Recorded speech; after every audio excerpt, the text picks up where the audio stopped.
You are welcome to the introductory session of informal education. What is informal education?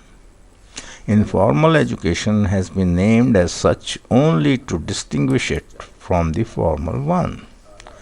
To put it in a straight, simple, and crude manner, formal education is just like the training of animals for use or for entertainment.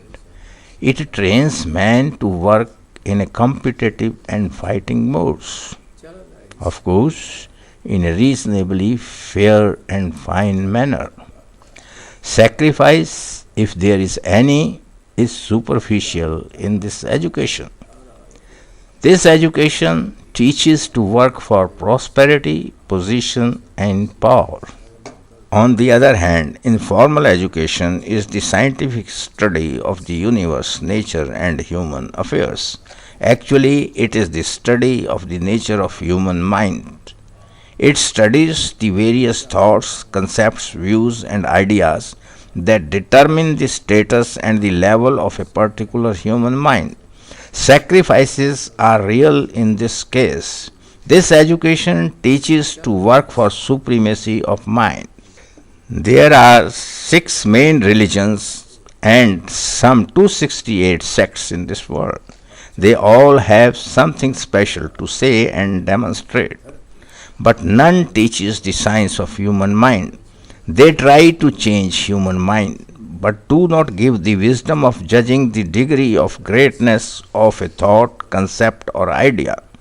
The wisdom of such comparison is inherent in man, but to judge things rightly, a neutral, fair, and judicious mind is required, and this in turn requires a special training and a special education, and we call it informal education. It is different from spiritual or religious education.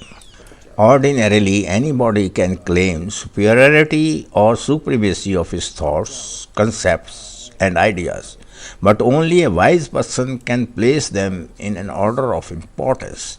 It is the objective of informal education to make people wise in this respect. I want to make it clear that I am not saying that formal education is not necessary for the society. Without formal education, no society can exist. My point is that younger generation must be additionally informed about the basic and fundamental principles that govern the universe, nature, and human mind.